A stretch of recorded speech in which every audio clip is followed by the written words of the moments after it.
Number 23, Ezra and Nehemiah, in the series The Picture of God in All 66, recorded January 1984. Well, tonight it's Ezra and Nehemiah. Next time I'm suggesting, since Esther is a very short book, not difficult to read, and I think we could discuss it in less than a period, that we do Job at the same time. So would you be willing to reread Esther and Job? Could I make some suggestions about the two as you read them? In the book of Esther, there's no mention of God and nobody prays. They fast, but nobody prays. So how could we learn about God in a book that never mentions him?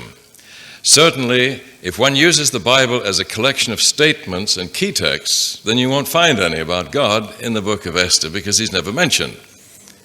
Say you build your picture of God on the basis of statements, you look up God in the concordance, and it will leave out Esther, just as the book of the Song of Solomon has no mention of God. So obviously, we do better to take the books as a whole if we want to know about God. One correction, though, if you're using a Roman Catholic translation, Esther will be longer. There are additions to Esther. Likewise, with the book of Daniel, when we get there, the Roman Catholic canon has 14 chapters instead of 12. So there'll be mention of God and of prayer in the Catholic version of Esther. Also, in today's English version, the Good News Bible, the mention of prayer is included, though there's no mention of God. In the Living Bible, though, Dr. Taylor just couldn't leave God out, so he's put God into the book of Esther in the Living Bible, but it's not in the Hebrew. Now, what could a book say about God when it doesn't mention him? Do we have any key texts from Esther? Well, who knows but what you've come to the kingdom for such a time as this. To do what? To become the number one wife in an Oriental potentate's harem? Would you want your daughter to wind up in that position? Shall we encourage our young Adventist girls to run for beauty contests so they'll wind up in somebody's harem? That's what Esther did. Then what use is the book to us? Certainly one has to reconstruct the whole historical setting. This book describes what happened to the people who didn't go home. At the end of the 70 years, you'd think all Jews would want to go home. The people described in the book of Esther did not choose to go home. Now, how did God treat them? Did he say, if you don't care enough to go home, then I'll abandon you there? No, there was even a death decree to destroy the Jews who stayed behind in Mesopotamia. And the book of Esther describes the lengths to which God went to look after them. Now, what do you think about a God who will look after people who don't care enough to go home to the promised land? We have a different explanation. If you're not doing the right thing, the guardian angels wait until you behave better before they'll protect you. Did any of you grow up with the teaching that if you should perhaps be led by wandering feet into some institution of entertainment where you should not be, your guardian angel would wait on the sidewalk outside until you came out? Anybody ever taught that in the past? Well, the book of Esther doesn't teach it that way. Nor does the story of the lost sheep teach it that way.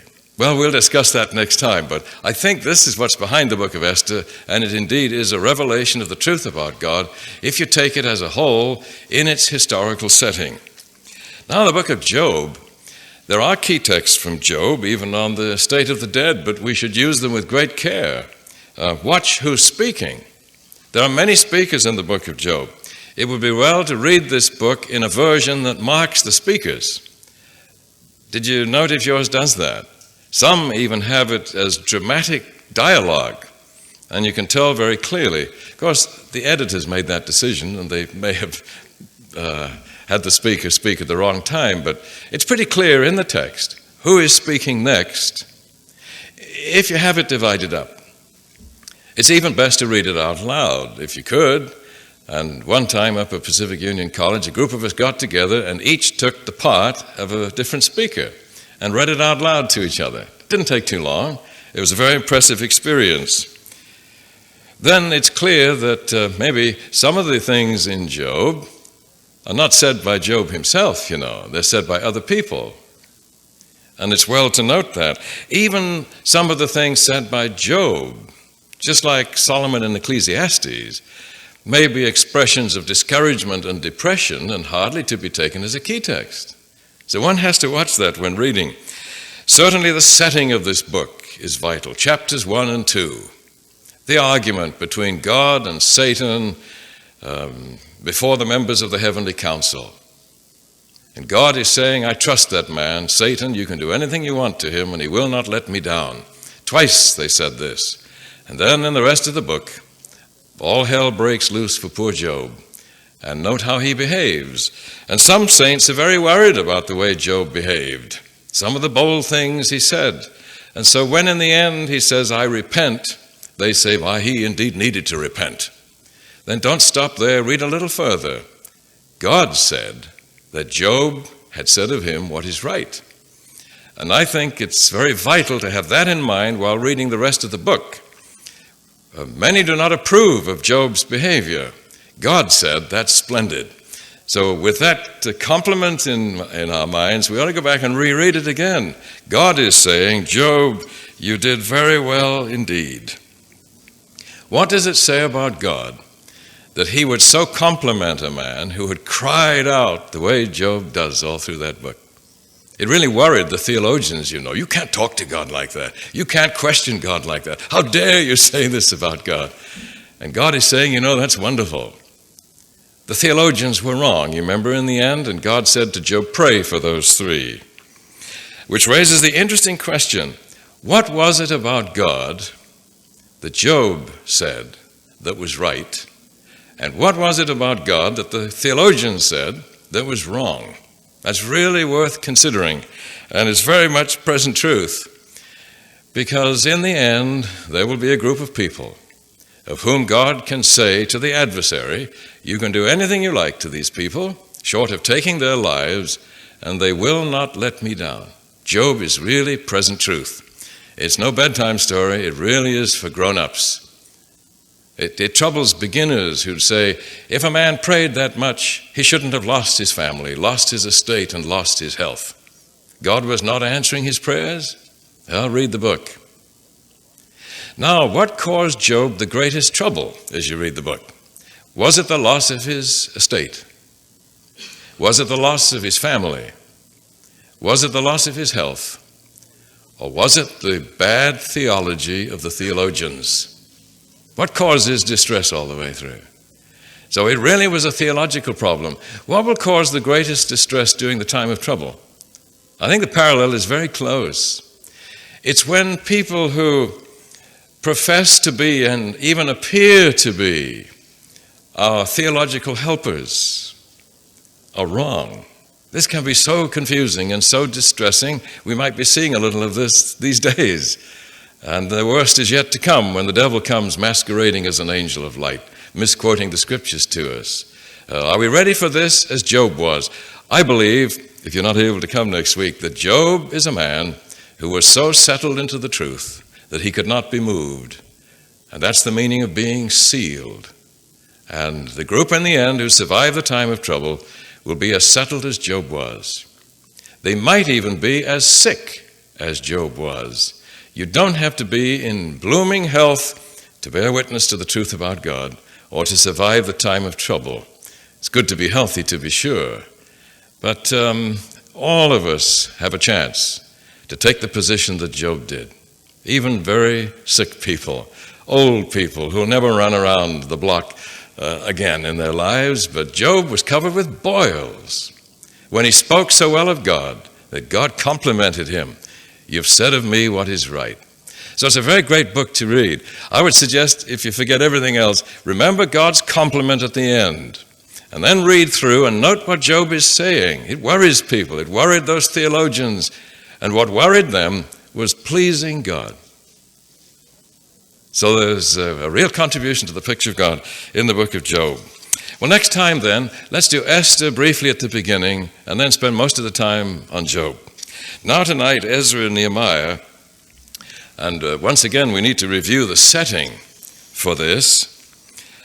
Strictly speaking, when we ended Chronicles, we had passed a whole lot of books we haven't read yet, such as Psalms, Proverbs, Ecclesiastes, Song of Solomon, Isaiah, Jeremiah, Lamentations, not Ezekiel and Daniel, but Hosea, Joel, Amos, Obadiah, Jonah, Micah, Nahum, Habakkuk, Zephaniah. All of those belong in the days of Kings and Chronicles. So in one sense, we're chronologically out of order, when we'll pick them up a little later. But in another sense, we're very much chronologically in order. Did you notice how 2 Chronicles ends? Let's go back to 2 Chronicles 36:15, the last thing I think we talked about last time, and note how the end of Chronicles goes right into Ezra, as if they were one book. Yes, you see, and this is why many people accept the suggestion and the tradition that Ezra wrote what we call 1st and 2nd Chronicles and Ezra and Nehemiah. They're very similar. It doesn't matter, we don't know who wrote some other books, but if you ever hear anyone mention it, it's not worth an argument. It could well be so. Let's go back to 15. The Lord, the God of their fathers, sent persistently to them by his messengers, because he had compassion on his people and on his dwelling place. But they kept mocking the messengers of God, despising his words and scoffing at his prophets, which we'll now pick up as we read those prophetical books, till the wrath of God rose against his people, till there was no remedy. Therefore, God brought up against them the king of the Chaldeans, who slew their young men with the sword in the house of their sanctuary, and had no compassion on young man or virgin, old man or aged. He gave them all into his hand. And all the vessels of the house of God, great and small, and the treasures of the house of the Lord, and the treasures of the king and of his princes, all these he brought to Babylon. And they burned the house of God, and broke down the wall of Jerusalem. That's why in Ezra and Nehemiah it all had to be rebuilt, you see. And burned all its palaces with fire, and destroyed all its precious vessels. He took into exile in Babylon those who had escaped from the sword, and they became servants to him and to his sons until the establishment of the kingdom of Persia, to fulfill the word of the Lord by the mouth of Jeremiah. Now, we haven't read Jeremiah yet, but he prophesied all through this period for 40 years, right up until the 3 invasions of Nebuchadnezzar. He prophesied through all 3 of them, and then finally, against his will, was taken down to Egypt. He didn't go to Babylon. You remember Jeremiah said, in 70 years, we'll be back. Daniel took note of that, and when we read Daniel, Daniel will be saying, God, the 70 years are nearly up. Are you going to take us home? Until the land had enjoyed its Sabbaths, all the days that it lay desolate, it kept Sabbath to fulfill 70 years. Now in the first year of Cyrus, king of Persia, that the word of the Lord by the mouth of Jeremiah might be accomplished, the Lord stirred up the spirit of Cyrus, king of Persia, so that he made a proclamation throughout all his kingdom and also put it in writing. That's always good in business, isn't it, to get it in writing. Thus says Cyrus, king of Persia, the Lord, the God of heaven, has given me all the kingdoms of the earth. Imagine him being able to recognize that. Well, Nebuchadnezzar talked that way too eventually. These 2 great kings seem to have learned a lot of truth from the exiles when they were there. And he has charged me to build him a house at Jerusalem, which is in Judah. Whoever is among you of all his people, may the Lord his God be with him. Let him go up. And then you start on the very next page, in the first year of Cyrus, king of Persia, that the word of the Lord by the mouth of Jeremiah might be accomplished, the Lord stirred up the spirit of Cyrus, king of Persia, so that he made a proclamation throughout all his kingdom and also put it in writing. See the connection? Just the same. Obviously, there's no break in here. Thus says Cyrus, king of Persia, the Lord, the God of heaven, has given me all the kingdoms of the earth, and he has charged me to build him a house at Jerusalem, which is in Judah. Whoever is among you of all his people, may his God be with him, and let him go up to Jerusalem, which is in Judah, and rebuild the house of the Lord, the God of Israel. And when Cyrus received reports they weren't getting on with the building, he must have wondered, what's the use of giving them this permission? You remember they were very slow in getting on with the work. And then he says of the God of Israel, he is the God who is in Jerusalem. And let each survivor, in whatever place he sojourns, be assisted by the men of his place with silver and gold, with goods and with beasts, besides freewill offerings for the house of God, which is in Jerusalem. You remember when they left Egypt, the Egyptians pressed things upon them too. It's something like the Exodus repeated. Then rose up the heads of the fathers' houses of Judah and Benjamin. Where are the other 10? They went into Assyrian captivity and oblivion, didn't they? This is just Judah and Benjamin now. And the priests and the Levites, everyone whose spirit God had stirred to go up to rebuild the house of the Lord, which is in Jerusalem. And then it goes on to describe who went. How many came home in Ezra 2, verse 64? How many? All the people in Mesopotamia were so thrilled that the 70 years were up, they all packed and made haste back to the promised land. No, it says in verse 64 of chapter 2, the whole assembly together was 42,360, besides their men servants and maid servants, of whom there were 7,337, and they had 200 male and female singers. It's amazing that would be mentioned, but the choir has always been very important, hasn't it, in the history of God's people, I'm sure in West Covina. But that makes about 50,000. Now, it's possible that the women were not counted and the children. You remember the feeding of the 4,000 and the feeding of the 5,000. It says men besides women and children. There may have been more than this. That's the way it was those days. Just the adult males were counted. Things have improved a little now, haven't they? We include the ladies. That means, by the way, in the feeding of the 5,000, he may have fed 15 to 20,000. It was an enormous crowd. Now, it's good to look at the dates when they came home. It really gives us the background, not only for Ezra and Nehemiah, but several other books, including Esther. Now, if you don't mind a few dates, if I had a blackboard, I'd put them up. Maybe you have something you could jot these down on. Coming now to the end of the 70 years that Jeremiah predicted, in 536 BC, Zerubbabel led the 50,000 home. The decree of Cyrus was about 537. I remember we're going backwards, BC. So 537 is further in the past than 536. I'm following here, by the way, the chronology of the Adventist Bible Commentary, and if you know people like Dr. Horn, who influenced the details like this, you know that there's very good scholarship behind it. 537, Cyrus' decree, you may go home. 536, Zerubbabel led them home. In 522, that's 14 years later, the building of the temple stopped. They didn't proceed with it. So 2 prophets came to stir them up, Haggai and Zechariah. And we won't read them for quite a while. They're very important books.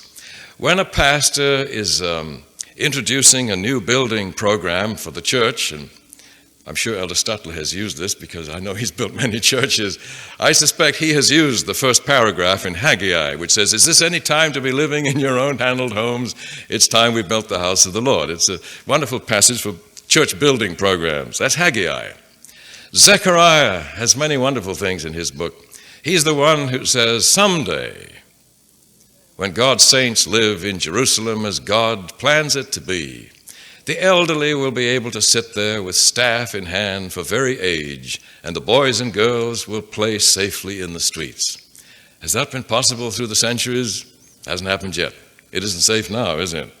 So those 2 prophets came in 520 and stirred up the people, and they once again undertook the rebuilding of the temple. In 515 BC, the temple was finished and dedicated. And that's when they all wept so, because it looked so small and humble compared with Solomon's temple. Now in 483, Vashti refused to come in and display her beauty before the probably drunken carousers at the king's feast. Vashti was quite a heroine. Notice that's quite a bit later, 483. In 479 to 478, Esther became queen. See how Esther's down the line a way. Then in 457, the famous third decree of Artaxerxes, and the return under Ezra, 457. See how much later? They came home in 536, and this is 80 years later, isn't it? That they had another group come out under Ezra. And in 444, Nehemiah became the governor and added his administrative energies and discipline to the ministerial persuasions of Ezra. It did work, didn't it, to have a preacher and an administrator work together, and that's what we need to consider a little more. And the walls were completed, and Nehemiah was their governor for 12 years. Malachi came and prophesied in 425 BC, and now we've come to the end of the Old Testament documents, and there's a period of 4 centuries before we have the first book written in the New Testament, which was probably Thessalonians, perhaps. The Gospels came a little later. Now you can fit in the books that we're going to be considering in the near future into that chronology. Particularly note when Ezra and Nehemiah came. They did not come at the beginning, you see. They weren't the ones who came out with the 50,000. Zerubbabel led them out. A little later, Haggai and Zechariah came and urged them to get on with the temple. Later on, Ezra came, and there was a great revival. And Nehemiah came, and they got the walls built. It took a long time. A small detail, when you're reading Ezra, you have to know 2 languages to read it in the original. Part of it's in Hebrew and part is in Aramaic. They look alike, and unless you know the 2 languages, you'd think they were the same. Ezra 4, verse 7 to 6, verse 18, and 7, verse 12 to 26 is all in Aramaic, which is the language they learned to speak when they were in Babylon. Sometimes called Chaldean, sometimes Syriac. They're all similar languages there. The book of Daniel is the same. Half of it's in Hebrew and half of it is in Aramaic, but those 2 languages were part of the environment. More important, though, is what do these 2 books tell us about God? Is it apparent that the exiles had learned their lesson? You remember we really should have read the prophetical books, to get the full picture of their misbehavior. Like Hosea. Hosea says that before God said of the Jews, there is no remedy. You're bent on leaving me. I'm going to have to let you go. The leaders of Israel were going up into the mountains and even sacrificing with cult prostitutes in the worship of fertility. And Jeremiah talks about the women even baking cakes to the Queen of Heaven. Even during the sieges of the Babylonian invasions, they were doing this kind of thing. Israel had really wandered away from God, but not everybody. How about Daniel and Hananiah and Mishael and Azariah and later Esther and Mordecai and who knows how many others remained loyal. So when God says, I'm going to give you up, I can no longer work with you, he didn't give them up completely as he'll give up the wicked in the end. He gave them up to discipline, but he went with them to Babylon, didn't he? And look how he blessed them. And then when 50,000 came home, he even blessed the ones who stayed behind, as in the book of Esther. So he's not entirely through yet. What about the description of the behavior of the ones who came home? Well, it depends how early you read. The ones who first came home got involved in all the bad habits they were involved in before. But after Ezra and Nehemiah, did the Bible become central in Judaism? Oh, no one has used the Bible more. Did they ever set up idols again of the ordinary kind? Did they ignore the Sabbath from then on? No, they became the most devout, blueprinting believers in God that he's ever had on the face of the earth. The only people who could compete with them are sitting in this room and elsewhere around the Adventist circle. We bear the closest resemblance And could we make the same mistake? Because Christ came to the descendants of these people who resolved they'd never practice idolatry again. They would really study their Bibles. They would observe all the 10 Commandments and all the other commandments too. They would even strain gnats out of their goat's milk, lest they violate the rules of cleanliness mentioned. They wouldn't walk more than half a mile on the Sabbath. They paid tithe of mint, anise, and cumin. You remember the record. Jesus commented on it. But did they like God? They had the Son of God among them, and they opposed him as being unbiblical. Then they said he had a devil. Then they tortured him to death. Not everybody, but many turned him down. Could we do the same? I think the parallels between these two periods are very significant. Let's go back, though, to the descriptions in the beginning. What about all the intermarriage of the first refugees who came home? You note the explanation and description in Ezra 9 and 10. You'd think they hadn't learned anything in Babylonian captivity. What was the mistake they made when they came in from the wilderness? They crossed the Jordan and went by Jericho, and they immediately got involved with the heathen people in the land. And we read the record of what they did. They were unable to resist the temptations, the seductive forms of worship of the heathen that surrounded them. And here they're doing exactly the same thing over again. And it raises the question, why would God bring them home if he knew they were going to do the same thing over again? Well, he's not through with them. Look at 9 and 10. After these things had been done, the officials approached me and said, the people of Israel and the priests and the Levites even have not separated themselves from the peoples of the lands with their abominations, from the Canaanites, the Hittites, the Perizzites, the Jebusites, the Ammonites, the Moabites, the Egyptians, and the Amorites. Does that list sound familiar? You'd think we're back in Joshua and back in the days of Moses, when they were told these people were there and they could not live next door to them. For they have taken some of their daughters to be wives for themselves and for their sons, so that the holy race has mixed itself with the peoples of the lands. And in this faithlessness, the hand of the officials and the chief men has been foremost. And now we're back into Hosea, where here the leaders were up in the mountains sacrificing to the cult prostitutes. When I heard this, Ezra says, I rent my garments and my mantle and pulled hair from my head and beard and sat appalled, which reminds us that we were living in a different culture. If the members of this church distress the pastor to that extent that he rends his Sabbath suit and pulls hair from his head and beard, that would puzzle us a little bit, wouldn't it? If he comes in next Sabbath morning and does this on the platform. It just reminds us we're living in a different time. We have other ways of expressing our grief.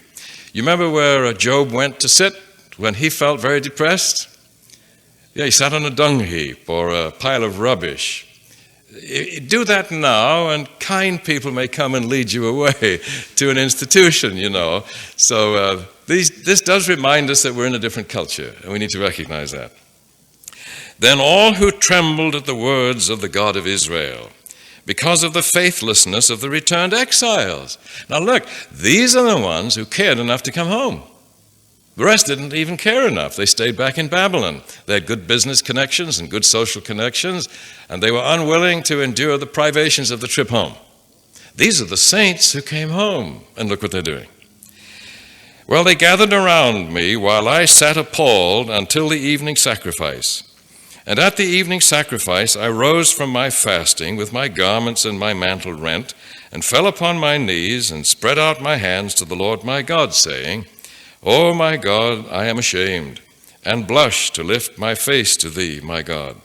For our iniquities have risen higher than our heads, and our guilt has mounted up to the heavens. From the days of our fathers to this day we have been in great guilt. And for our iniquities, we, our kings and our priests, have been given into the hand of the kings of the lands, to the sword, to captivity, to plundering, and to utter grief as at this day, utter shame as at this day.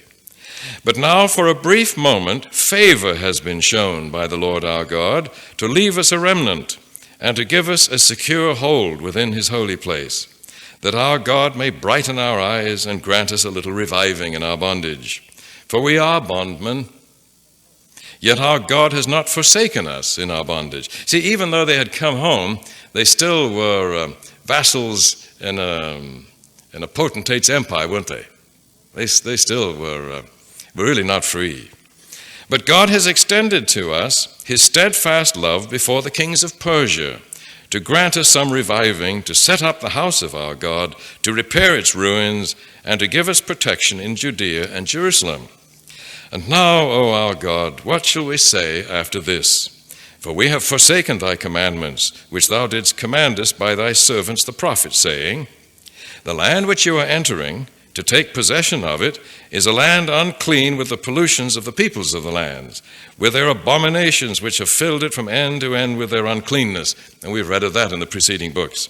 Therefore, give not your daughters to their sons, neither take their daughters for your sons, and never seek their peace or prosperity, that you may be strong, and eat the good of the land, and leave it for an inheritance to your children forever.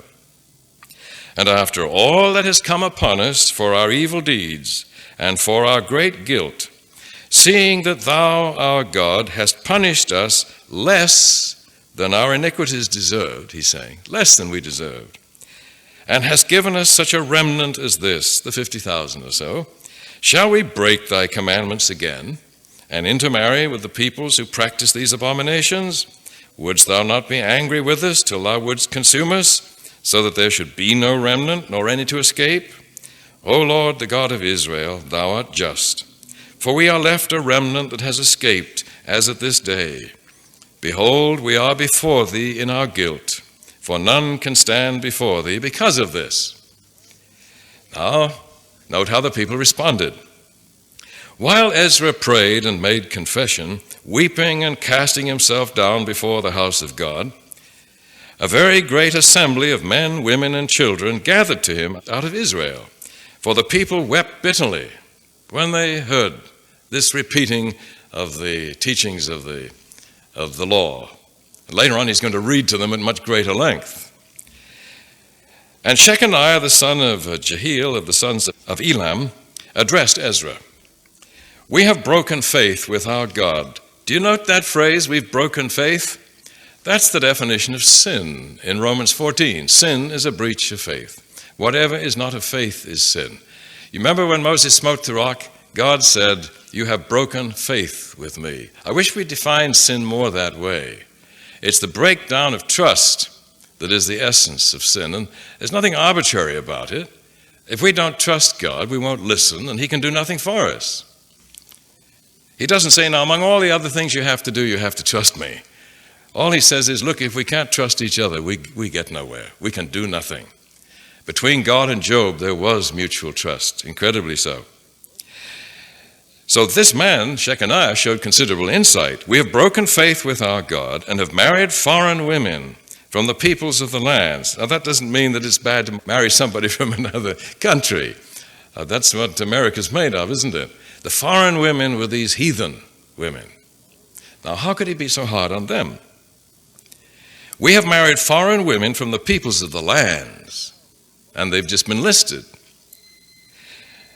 But even now there is hope for Israel in spite of this. Therefore, let us make a covenant with our God to put away all these wives and their children, according to the counsel of my Lord and of those who tremble at the commandment of our God, and let it be done according to the law.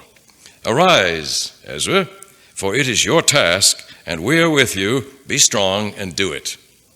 Then Ezra arose and made the leading priests and Levites and all Israel take oath that they would do as had been said. So they took the oath. They came to an agreement.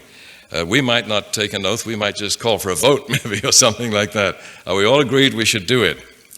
Then Ezra withdrew from before the house of God and went to the chamber of Jehohanan, the son of Eliashib, where he spent the night, neither eating bread nor drinking water, for he was mourning over the faithlessness of the exiles. And a proclamation was made throughout Judah and Jerusalem to all the returned exiles that they should assemble at Jerusalem, and that if anyone did not come, within 3 days, by order of the officials and the elders, all his property should be forfeited, and he himself banned from the congregation of the exiles.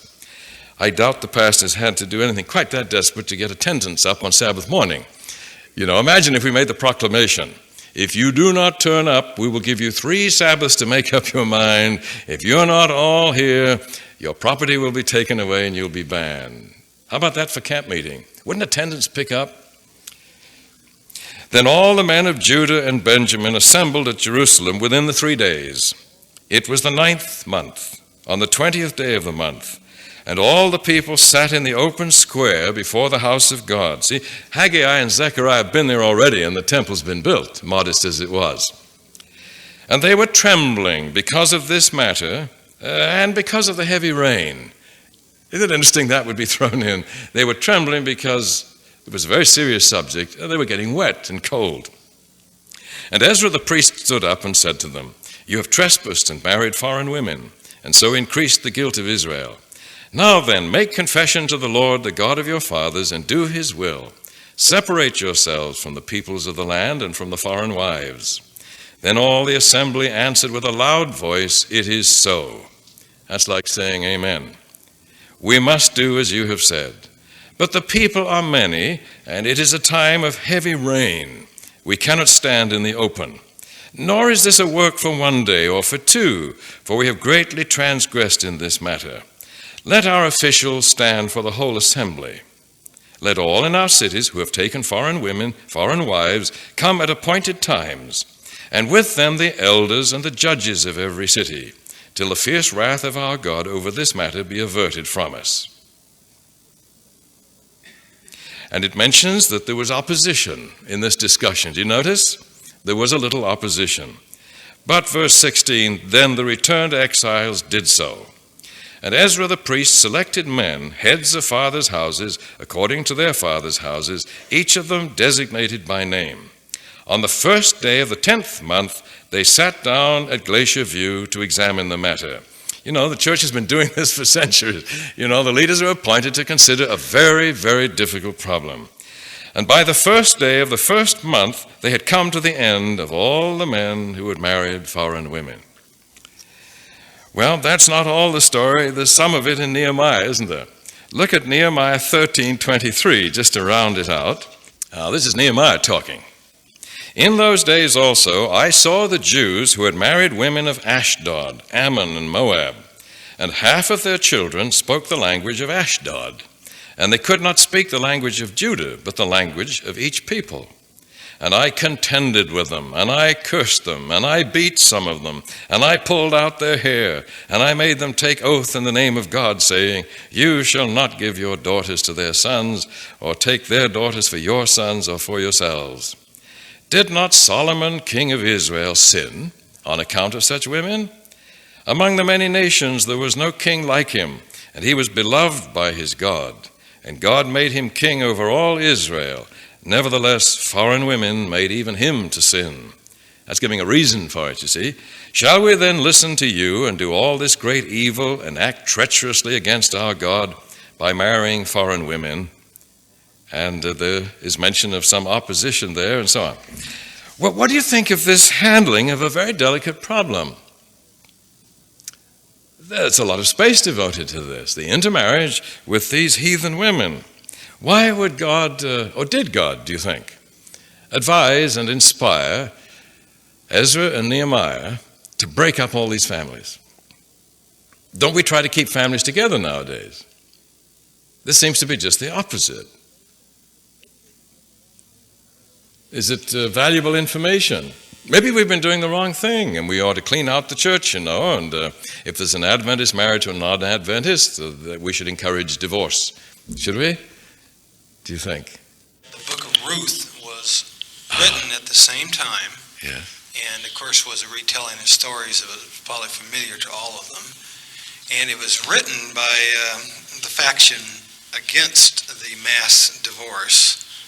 As an example, say, King David's ancestress was a Moabitess, and so forth. It was partly written for the purpose of refuting the argument about all these men having to put away their wives. And my second point is the words of Christ condemn this very thing. I gave you divorce because your hearts were hard. Yes. Now, let's put those two together. Is God unwilling to have a Moabitess in the line? Is he willing to have Rahab in the line? No, that's clearly in the record. Why then would he urge the people to separate from these wives, which meant the children were banished also? Why would he do that? God had also said that Moab and Ammonite should never be received into the congregation. For 10 generations they would be excluded. Why so, do you think? Why so? Because of the fact of their betrayal of their brethren their cousins actually, when they came out in the Exodus.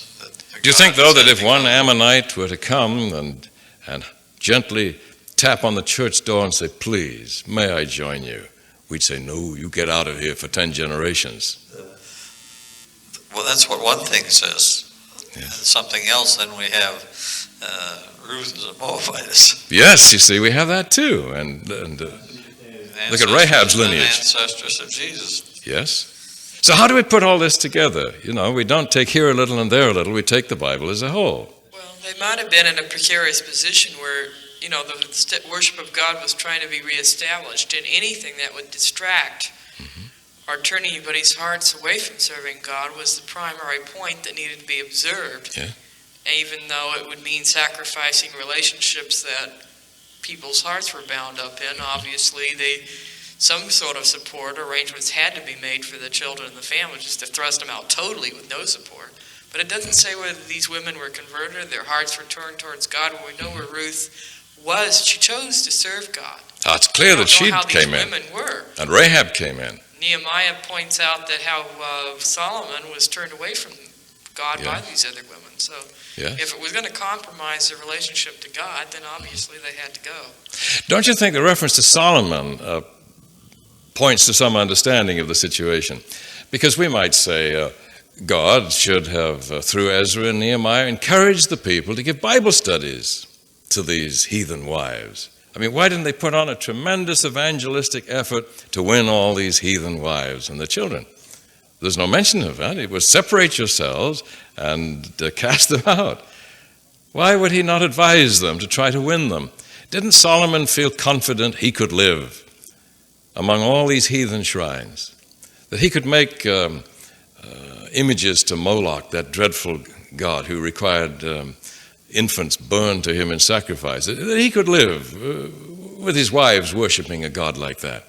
It says that ultimately he sacrificed some of his children through the fire to the god Moloch. He wasn't that strong. So it would hardly have been practical advice for God to say, my people who have returned from Babylonian exile, you're all so settled into the truth. You're so secure. I mean, it's perfectly safe for you to live with these ladies. Give them lots of time. Give them Bible studies and see if you can win them. He knew they were not that strong. They were not strong when they arrived in Canaan and tried to live next door to these people. Instead, they picked up all their religious ceremonies and indulgences, didn't they? Even Solomon, the wisest king who ever lived, was unable to resist. He was seduced by it. So God is saying, as a second alternative, I'm afraid there's no way you can live with them and win them.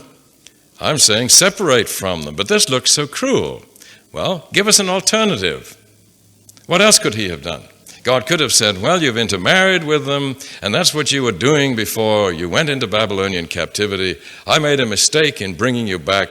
I think I'll switch my attention to the people in Mesopotamia. Maybe I can work with them. He didn't abandon the people in Palestine. Instead, he gave them advice similar to what he gave them when they first went in. Don't associate with the Hivites and the Jebusites and the Ammonites and the Canaanites and so on. Don't do it. You're not that strong. Of course, he didn't say in the beginning, you go and kill them. He said, let mine angel take care of these children of mine.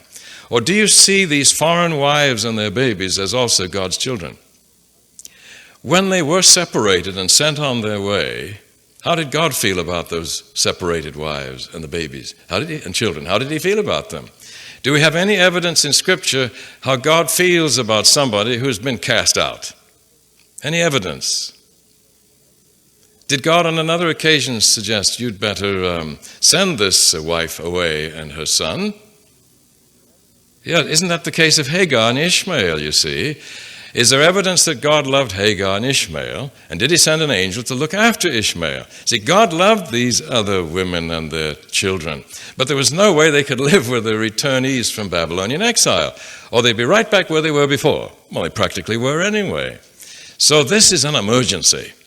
Once again, this is a serious emergency, and you can't govern in an ideal way in a terrible emergency. So God took emergency measures. They seem very severe. Well, so are she-bears, and thunder on Sinai, and the earth opening up. God has done this many times. He's willing to do it. But the question would be, what's he accomplishing? He causes a lot of pain in separating those families. And then he works on those who apparently were willing. They did separate. They really cleansed the camp. And under Nehemiah, they really began keeping the Sabbath. And under Ezra, they really began to read the Bible as never before, and they've never ceased to do it. What's God trying to accomplish? What's he still waiting for? Now, we should also mention the Sabbath carelessness. See, there was the intermarriage with the heathen women, which meant they were getting involved in all the heathen practices, which they found irresistible. But also, there was carelessness with the Sabbath. Look at Nehemiah 13:15. In those days, I, Nehemiah, saw in Judah men treading wine presses on the Sabbath. Now, these are the saints who cared enough to come home. And yet look how they're behaving. And bringing in heaps of grain and loading them on asses, and also wine, grapes, figs, and all kinds of burdens, which they brought into Jerusalem on the Sabbath day. And I warned them on the day when they sold food. Men of Tyre also, who lived in the city, brought in fish and all kinds of wares and sold them on the Sabbath to the people of Judah and in Jerusalem. Then I remonstrated with the nobles of Judah and said to them, what is this evil thing which you are doing, profaning the Sabbath day? Did not your fathers act in this way? And did not our God bring all this evil on us and on this city? Yet you bring more wrath upon Israel by profaning the Sabbath.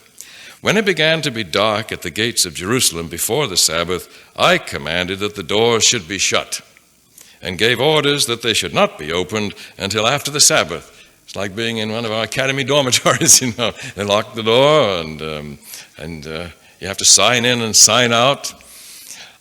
He's really got them back under the law here, hasn't he? What do you think of this approach? Here's a good way to keep Sabbath. If you want your children to be good, just lock the doors, and don't unlock them till the sun goes down. Of course, the trouble is then they'll be longing for the moment when the doors are unlocked. And they may be like Amos, who said that some of the Jews would watch the sun go down on Sabbath evening, and they'd cry, oh, when will the Sabbath be passed, that we may buy and sell and get gain? If you keep Sabbath for the wrong reason, you're longing for it to end so you can do something interesting. And I've enjoyed both at PUC and here in Loma Linda. There have been sundown bells in both places. To listen on, I love it on Friday evening. The bell comes and there's a hush over Loma Linda, and there was at PUC. And then Sabbath night, there's a hush just before the sun goes down. And then the bell rings and everybody's checked on the little card, you know, the sun goes down at 5:07 or whatever it is. And it's amazing how many doors open right then, and people burst forth to have a happy evening. Now, I shouldn't be judging their motives, but I always think about Amos 8. What do you think of Nehemiah's approach? Well, at least they didn't go in and out on the Sabbath because he'd locked the gates. And more than that, I set some of my servants over the gates, that no burden might be brought in on the Sabbath day. Then the merchants and sellers of all kinds of wares lodged outside Jerusalem once or twice. But I warned them, and I said to them, why do you lodge before the wall? If you do so again, I will lay hands on you. From that time on, they did not come on the Sabbath. And I commanded the Levites that they should purify themselves and come and guard the gates to keep the Sabbath day holy. And then he says, remember this also in my favor, O my God, and spare me according to the greatness of thy steadfast love.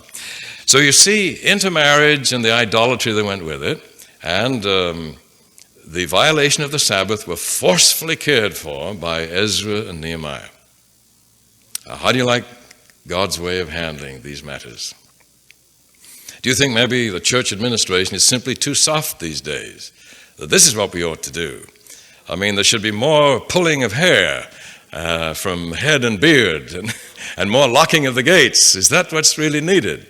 Reminds me of that verse in the New Testament, lay hands on no one suddenly, which is not don't be violent quickly. It's don't ordain until people are ready for it. What's your reaction to Ezra and Nehemiah and the picture of God? How does he look here? Do you react negatively to assuming that God now has worked through Ezra and Nehemiah and is instructing them, and that their advice and leadership were good? It seems strange that God would be very forceful. Has he done it before? The methods that they used produced a nation that crucified Christ. They were very proper, but they were doing it because of their attitude toward God. Yes. You said the other day, back a little ways, about their attitude toward God, and it was because of their misapprehension of him and his character that they had to be forced to do it. And the very force, all it did was set the temper, just like when the blacksmith heats the iron in the fire and hammers on it, it becomes brittle and hard. Now, is this not a very subtle point right here? Do you mind God taking such forceful action at times, like Sinai? I didn't see and hear anywhere where God told him to do it. That they did it as their own way of accomplishing what God wanted to do in a different way. All right, this is the point. You've raised it very well. Is it possible that Ezra and Nehemiah did what God wanted? I mean, would God ever do it this way? They tried to produce what God wanted, but doing it by their strength. Well, and as you notice in there, he says, count this toward my goodwill. In other words, I've earned a few brownie points by doing this. And that's not exactly what God had in mind, I don't believe. All right, let's pick this up. One possibility was that Ezra and Nehemiah, particularly Nehemiah, really didn't know God very well. And he knew you ought to keep the Sabbath. And he knew it was bad to be intermarried. And so he tried in a forceful manner, which God would never do, to break up the marriages and to enforce good Sabbath keeping. Now, is that Nehemiah's mistake? Well, we need to compare this with all we've read up to this time. Is there anything in the record up to this time where God took very forceful action to encourage faithful Sabbath keeping? What was to happen to the man who was caught picking up stones on the Sabbath? Doesn't it say the man who breaks the Sabbath should be put to death? In other places in the Bible, there have been times when God himself, not working through someone else, has used very, very forceful methods. What about the death of Ananias and Sapphira in the New Testament? Is that not a way to pick up church offerings by the use of intimidation and force? But you notice the apostles didn't lay hands on them. No, this is God. Ezra and Nehemiah did. So here's the point. Does God ever use such methods himself? But this is going to fit in with your point. Is it possible, though, to misunderstand why God is using force and assume that's the method to use all the time? For example, on Sinai, when God thundered, he got their attention. And when he thundered, they spoke all that the Lord has said we will do. If that's all you want, that's a great method to use. But as you're going to mention, Moses stood there and said, don't misunderstand what's going on here. Don't serve him from fear, for there is no need to be afraid. He understood. And yet Moses often participated in the exercise of very forceful methods. Is there a balance in this? Under emergency circumstances, God has indeed used very forceful methods. They don't produce all that he wants. All the forceful methods may do is get people's attention. And maybe they will begin observing the Sabbath so that during the Sabbath hours, which they are now observing in a for the wrong motive, They're doing it from fear. They might, during those sacred hours, learn the truth about God and begin keeping the Sabbath for the right reason. Do parents ever do this with their children? Do you say to your children, now you're all free, we're going to Sabbath school shortly, but we want you to be perfectly free about this. And so your little boy says, well, I don't want to go this Sabbath. Do you say, well, that's all right, stay home if you want to, watch television, little 6-year-old, Or do you eventually say, son, we are leaving for Sabbath school? And so he goes along because he knows what happens, he doesn't cooperate. And so you have an unwilling little Sabbath keeper sitting there in kindergarten. Is it all right to do that? Is it possible that if you do this long enough and he finds it's interesting to go? Now, he better find it's interesting to go. That's quite a responsibility for the leaders, If a little child is forced against his will and year after year he really doesn't find Sabbath school very interesting, he may even have a reason for not wanting to go. Hopefully, though, he'll find things there that interest him and people that he can be friends with, and he'll want to go, and he'll have a better reason.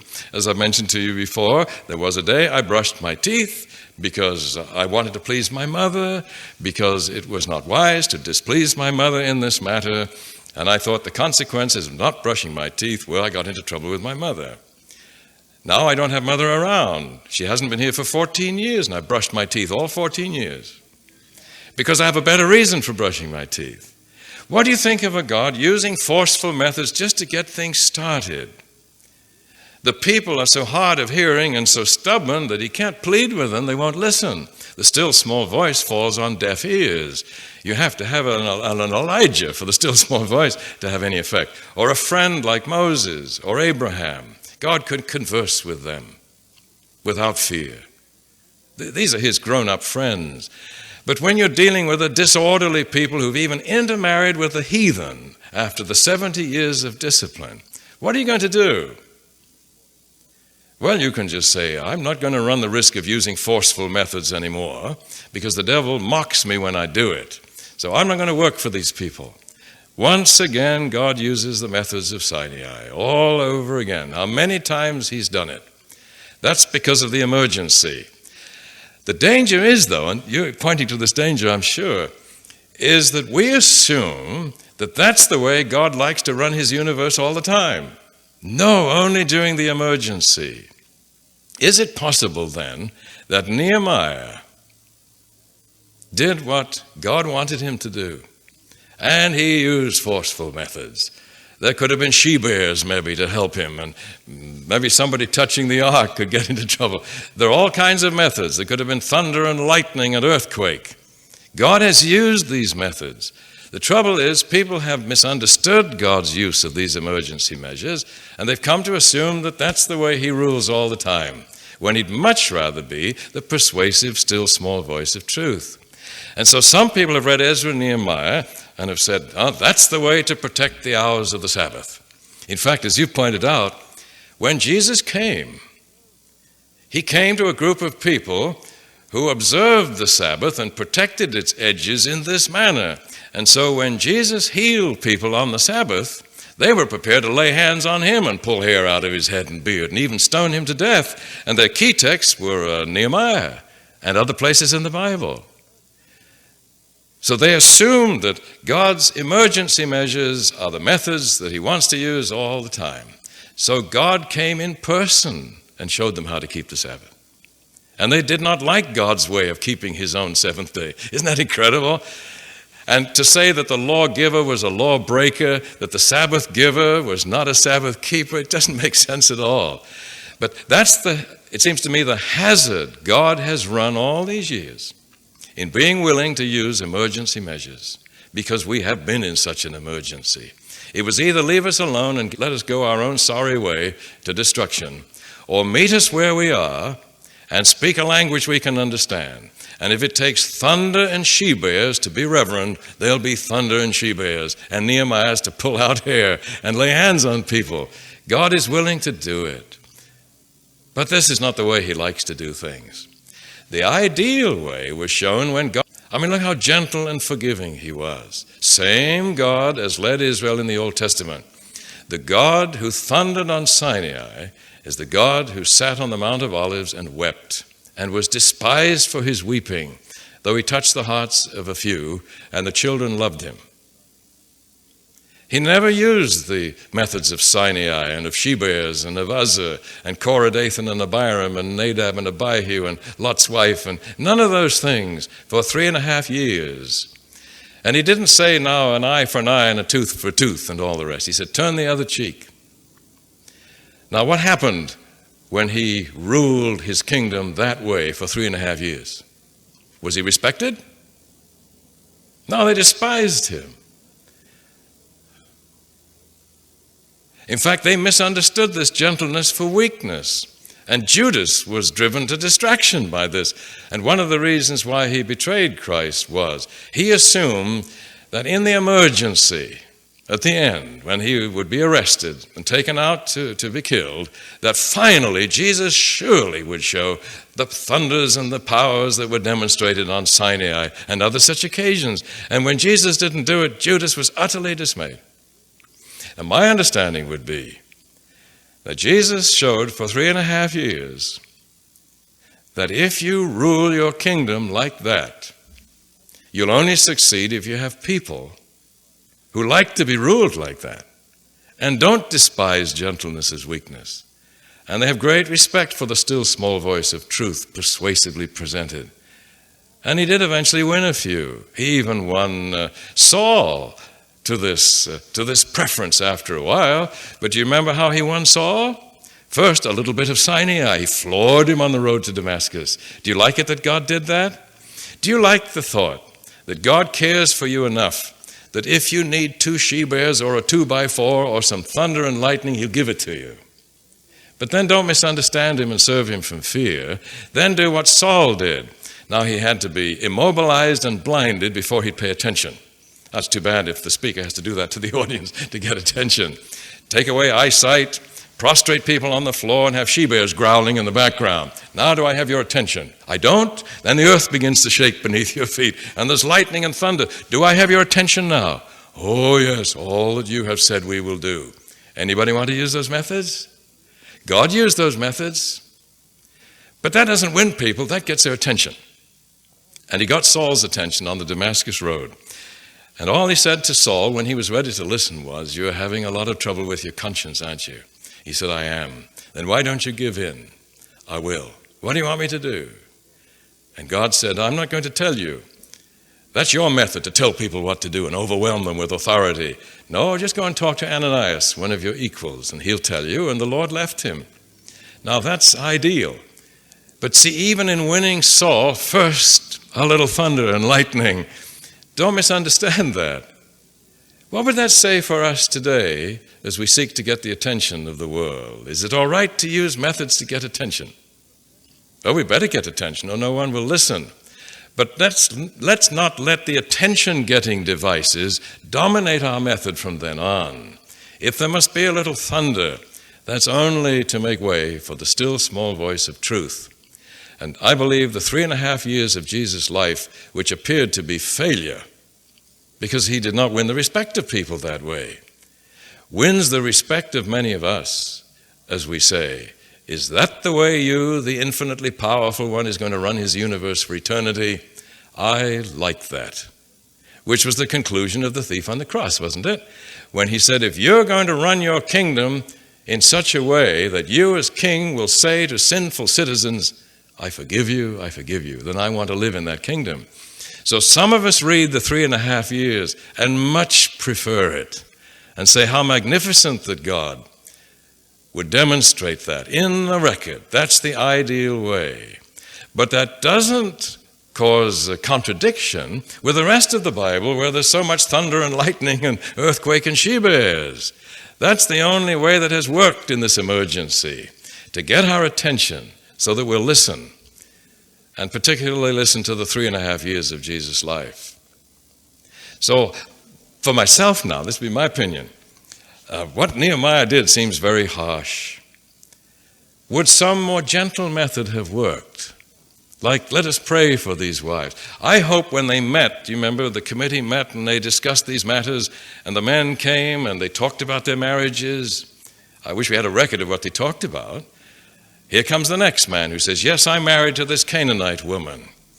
But you know, she's a wonderful woman and she's listening. Do you suppose some of them were allowed to stay? Have heathen people been won in the past? Maybe one of those men who came up before the committee had a wife like Ruth, you know. It's just that most of them were not. But when the elders and the leaders agreed with the man that the family should be broken up, I wonder what counsel they were given. I mean, does God, when we send wives away, want it to be done gently? How about the provisions of the divorce laws? Weren't they given so they would do this in a humane manner? I wish there were more on the record about how they sent those wives away and those children. Do you suppose the fathers hugged their children as they left? Maybe? Do you suppose they gave the wives they were banishing some extra provisions and supplies?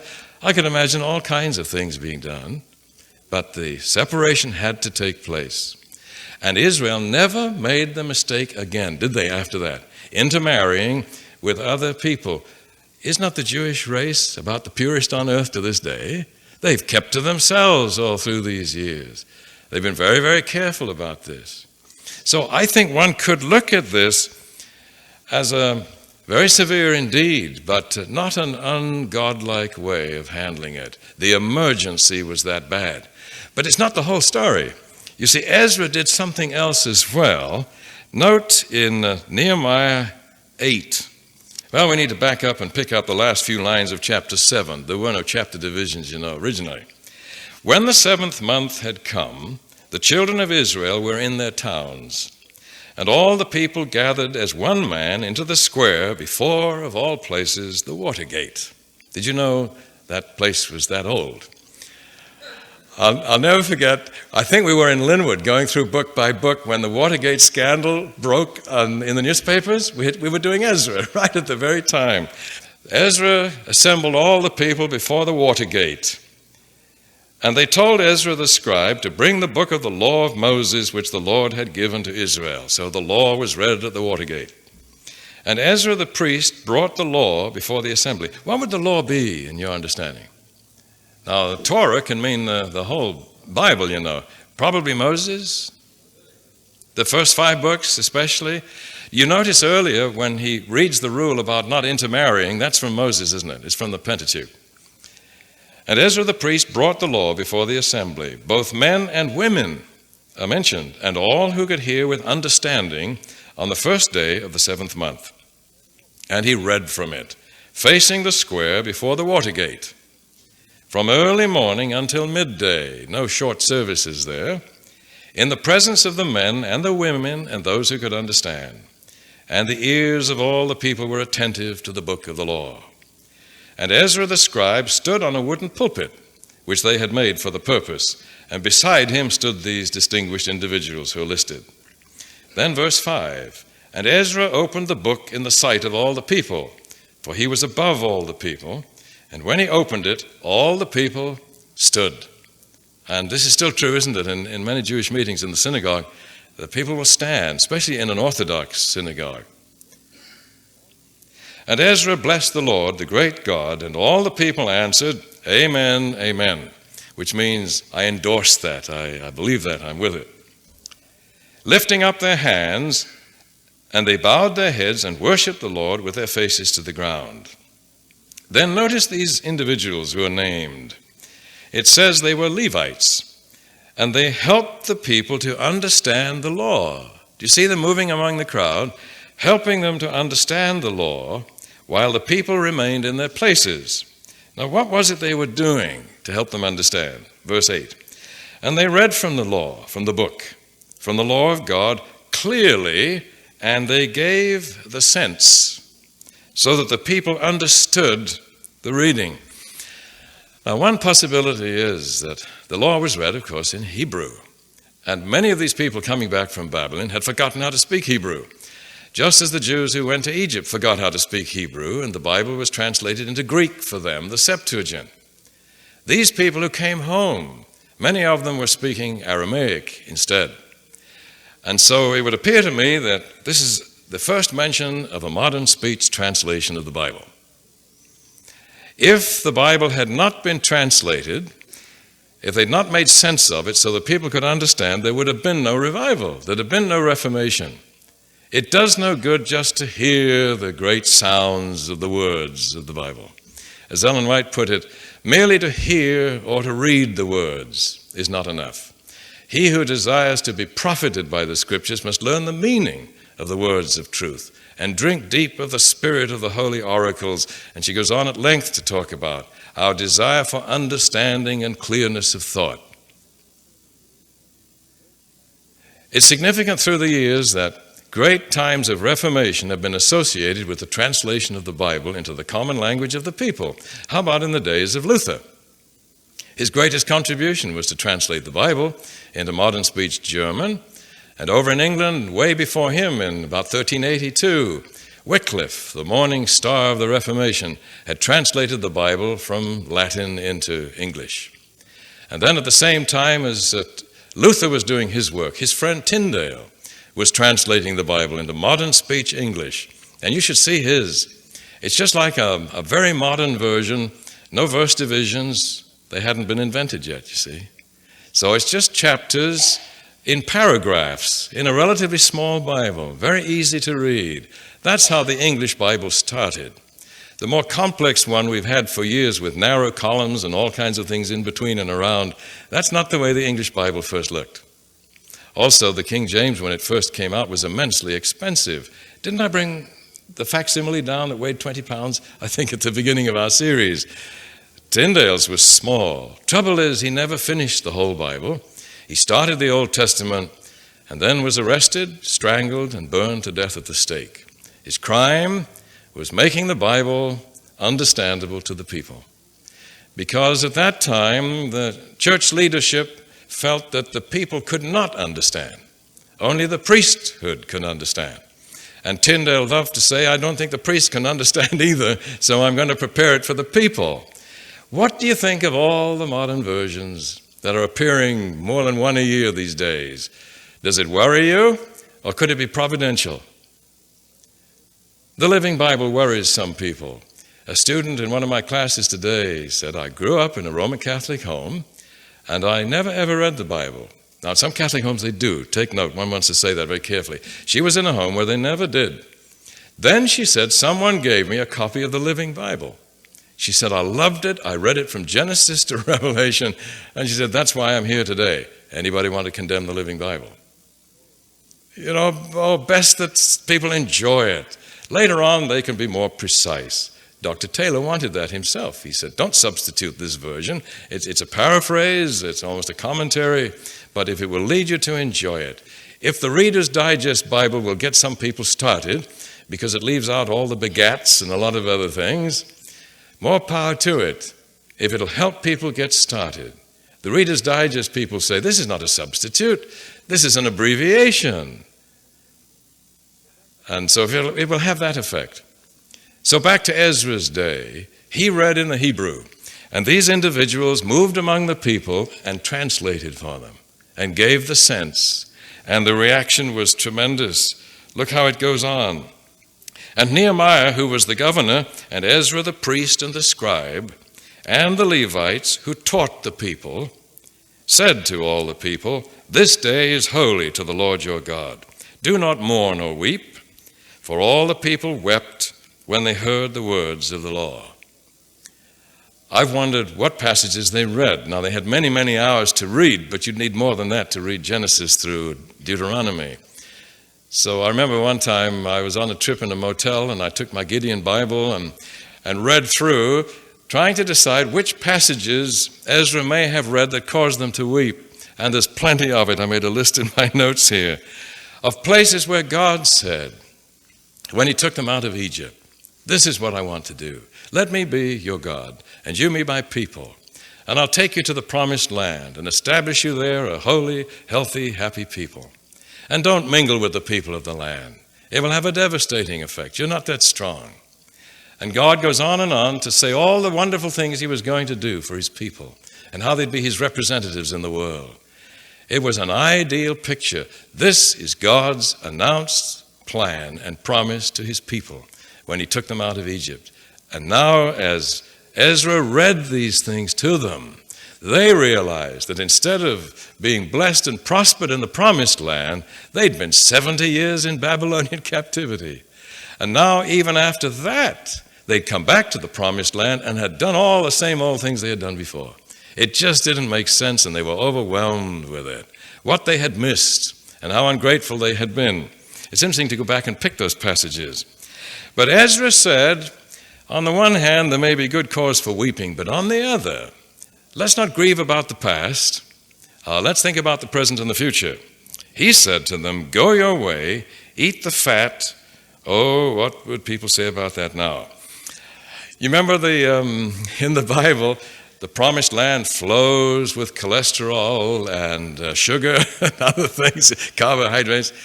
And then if you're really blessed of God, you're fat. Isn't that true? You shall eat of the fat of the land and so on. Well, in those days, they got so much physical exercise, it might have been all right, you see. They walked everywhere they went. It's probably because we're so sedentary now, we can't eat the food of the promised land even. Go your way, eat the fat, and drink sweet wine, and send portions to him for whom nothing is prepared. For this day is holy to our Lord. And do not be grieved, for the joy of the Lord is your strength. So the Levites stilled all the people, saying, be quiet, for this day is holy. Do not be grieved. That's a good way to look at our sinful past, by the way. There's no use grieving about it. You might as well carry on. Paul says, forgetting the things that are behind, I press on. And all the people went their way to eat and drink and to send portions, kind of like Christmas or other times of celebration, and to make great rejoicing. Because, what were they most grateful for? Because they had understood the words that were declared to them. And that's the purpose of going through the 66. I mean, the greatest pleasure comes to one when it begins to make sense.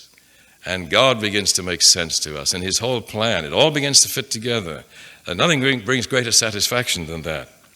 Well, on the second day, the heads of fathers' houses of all the people, with the priests and the Levites, came together to Ezra the scribe in order to study the words of the law. That's not the Ten Commandments now. That's at least, say, the first 5 books. And they found it written in the law that the Lord had commanded by Moses that the people of Israel should dwell in booths during the feast of the 7th month, and that they should publish and proclaim in all their towns and in Jerusalem, go out to the hills and bring branches of olive, wild olive, myrtle, palm, and other leafy trees to make booths, as it is written. So the people went out and brought them and made booths for themselves, each on his roof, and in their courts, and in the courts of the house of the Lord God, and in the square at the water gate, and in the square at the gate of Ephraim. And all the assembly of those who had returned from the captivity made booths and dwelt in the booths. For from the days of Jeshua the son of Nun to that day, the people of Israel had not done so. Think of all the camp meetings they'd skipped. Now they were going to have one rousing camp meeting. And there was very great rejoicing. And day by day, from the first day to the last day, he read excerpts from the Reader's Digest and Time and Newsweek and other learned and scholarly works. The power of these meetings lay in the fact they spent the whole time studying the Bible. Ellen White's so strong on that. Have you read in Volume 6, page 87 and 88, 2 short pages entitled, Less Preaching, More Teaching. In our large public gatherings, she says, there's been altogether too much preaching and not enough study of the Word. The Lord has shown me that in the last days, there will be less sermonizing in our large gatherings and much more study of the Scriptures. She said, I have even seen little groups gathered together. I don't know how little is. Compared with the company of Israel, we're little right here. I have seen little groups gathered together, their Bibles in their hands, and different ones leading out in the free, conversational study of the Scriptures. This was the method Jesus taught his disciples. I think the reason why a lot of public religious pronouncements do not come from Scripture is that many have not found the Bible that rewarding. don't know what to do with it. But among those who found that the 66 all fit together the way they do, you never have enough time to talk about the content of Scripture. Well, Ezra read from the Scriptures day after day, and they kept the feast 7 days, and on the 8th day there was a solemn assembly according to the ordinance. Now on the 24th day of this month, the people of Israel were assembled with fasting and in sackcloth, and with earth upon their heads. Don't expect to see the church doing this at the end of a week of prayer week, that would seem strange. They did it those days. And the Israelites separated themselves from all foreigners. God loved the foreigners, and hopefully they did too. But unless we're very, very strong, even if we're strong as Solomon, it isn't safe to do it. Have you not observed many couples, especially we see it at Loma Linda, who have such confidence that the believing member is sure the other one's going to come across? I don't know how many phone calls I've had. Would you please be willing to give Bible studies to this person I've fallen in love with, because I don't want to marry until he or she is baptized. You could spend all your time doing that. But the batting average is not very good. So many, many times the promises are forgotten. Oh, there are wonderful exceptions to this. That's true. You may know of several. But by and large, we're not that strong. One of the services of marriage is to help each other, because we're not that strong. And God wishes that we'd have helpmates is the word, someone like us who worships and admires the same God. It's hard enough even then, isn't it? So God is advising them there not to hate these people or to hurt these people, but in the condition they were in, they simply could not run the risk. So they separated themselves, and they stood and confessed their sins and the iniquities of their fathers. And they stood up in their place and read from the book of the law of the Lord their God for a fourth of the day. For another fourth of it they made confession and worshipped the Lord their God. And upon the stairs of the Levites there they stood. And they said, "Stand up and bless the Lord your God from everlasting to everlasting.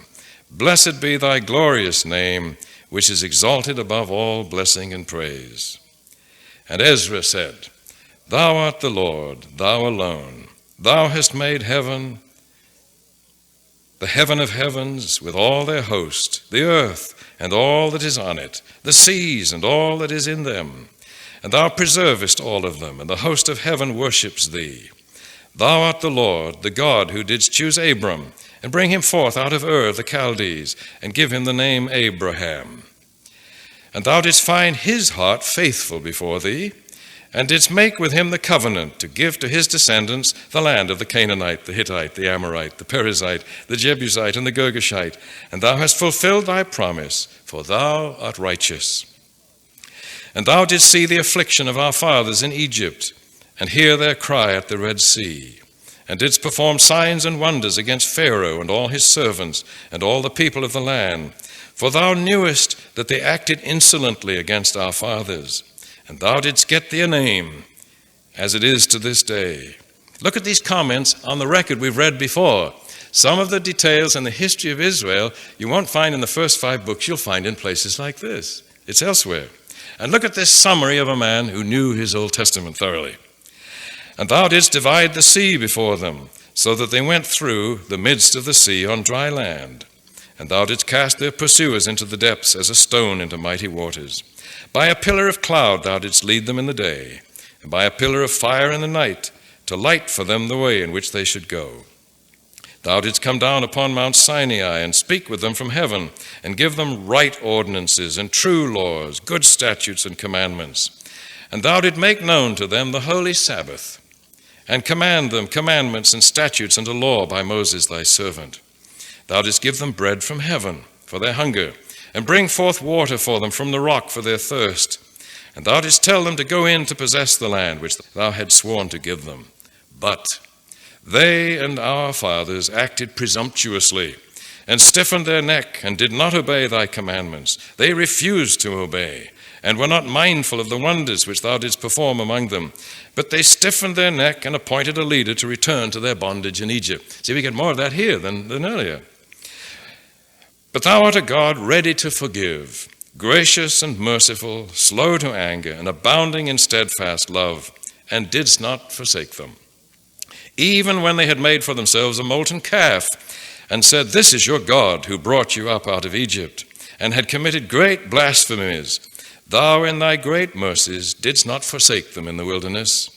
The pillar of cloud which led them in the way did not depart from them by day, nor the pillar of fire by night, which lighted for them the way by which they should go. Thou gavest thy good spirit. I thought he didn't come till Pentecost. No, they had him then. Thou gavest thy good spirit to instruct them, and thou didst not withhold thy manna from their mouth, and gavest them water for their thirst. 40 years didst thou sustain them in the wilderness, and they lacked nothing. Their clothes did not wear out, and their feet did not swell. And thou didst give them kingdoms and peoples, and didst allot to them every corner. So they took possession of the land of Sihon, king of Heshbon, and the land of Og, king of Bashan. Thou didst multiply their descendants as the stars of the heaven, and thou didst bring them into the land which thou hadst told their fathers to enter and possess. So the descendants went in and possessed the land, and thou didst subdue before them the inhabitants of the land, the Canaanites, and didst give them into their hands with their kings and the peoples of the land, that they might do with them as they would. And they captured fortified cities and a rich land, and took possession of houses full of all good things, cisterns hewn out, vineyards, olive orchards, and fruit trees in abundance. So they ate and were filled and became, shame on them, fat. No, that was a good thing those days. They were blessed. And they delighted themselves in thy great goodness. But look at Ezra's understanding. This is what won them. See, when he reviewed all of this, and this is what wins us now. Nevertheless, they were disobedient, and rebelled against thee, and cast thy law behind their back, and killed thy prophets, who had warned them in order to turn them back to thee. And they committed great blasphemies. Therefore thou didst give them, God's wrath is his giving people up, it's mentioned so many times. Therefore thou didst give them into the hand of their enemies, who made them suffer. And in the time of their suffering they cried to thee, and thou didst hear them from heaven. And according to thy great mercies, thou didst give them saviors who saved them from the hand of their enemies. When was that? Name a book that's full of that sort of thing. That's Judges, isn't it? That's Judges. But after they had rest, they did evil again before thee, and thou didst abandon them to the hand of their enemies, so that they had dominion over them.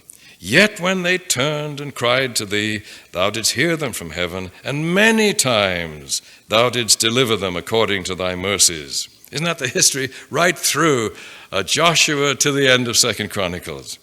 And thou didst warn them in order to turn them back to thy law. Yet they acted presumptuously and did not obey thy commandments, but sinned against thy ordinances, by the observance of which a man shall live, and turned a stubborn shoulder, and stiffened their neck, and would not obey. Isn't this what Jesus said to the people he lived with in his day?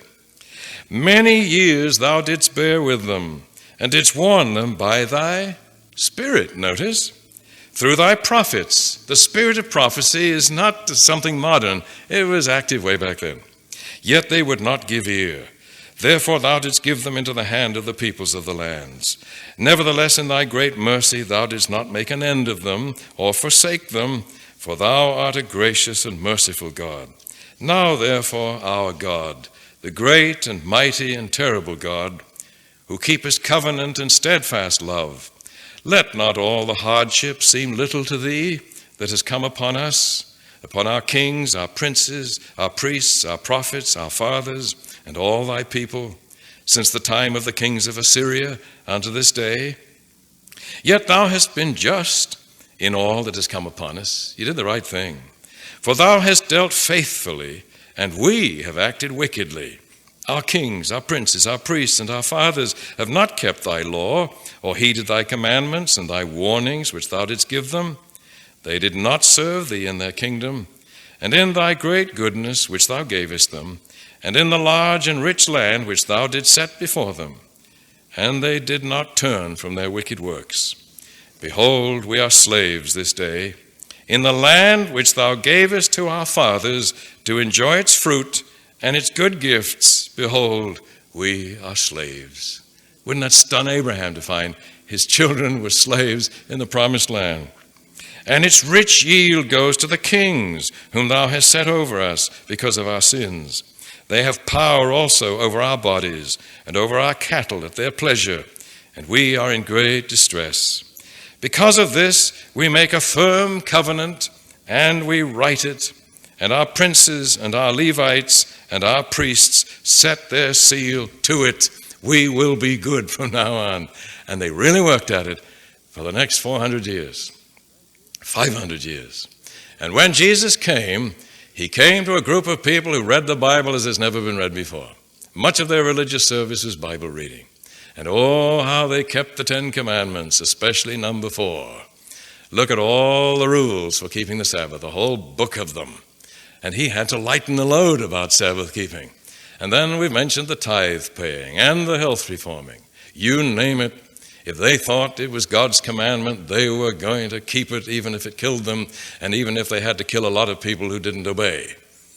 And so now God has at last a group of people on this earth doing what they believe he has commanded them to do. And he sends his Son from heaven to live with them. And they hate him, and they kill him. Now, what's the use of all these 1,800 years from Abraham to the coming of Christ and his rejection by the children of Abraham? What's the use of all that? Who's getting any message from it? Well, who's watching? And that's where it's so significant to note we're a spectacle to angels and to men. The whole universe is watching this. We're reading about it now, long after the event. The universe watched this whole unfolding. This is God revealing the truth about himself and the way in which he wishes to govern his universe. And they see God not being kind only to his friends. But look how patiently God has worked with people behaving like this for hundreds and hundreds and hundreds of years. And even when they rejected his Son, how did he still feel about them? Well, the leaders of the Christian church were Jews, weren't they? Where would we be? Jesus was a Jew. Most of the writers of the New Testament were Jews. So I think a good thing to ask as we read Ezra and Nehemiah is, what is God waiting for? Still another 400 to 500 years before the Son comes and things don't get much better. Well, as we read Esther and Job for next time, always the question, God, you seem to be working towards some goal. What is the goal? Now he's waiting 2,000 years since the cross. He still seems to be waiting for something. What is he waiting for? Well, should we pray before we go? Our loving Father in heaven, we're grateful for this record. As always, thou dost look good, though at times thy methods seem very severe. But we agree with Ezra that thou hast been much kinder to us than we deserve. In fact, since the devil is ready to misinterpret thy forceful acts, how gracious of thee to run the risk of being misunderstood, in thundering when we needed thunder, in sending she-bears when we needed them. But we love the entire picture of Scripture. It's quite apparent I would rather speak in the still small voice, to live among us as Jesus did and be so gentle, not weak, but so kind. What a marvelous picture of the infinitely powerful one, living among his people and being so gracious. But how tragic that thy professed people did not like this way of governing the universe. They seemed to prefer the thunder and the she-bears, and went out to kill heretics in thy name.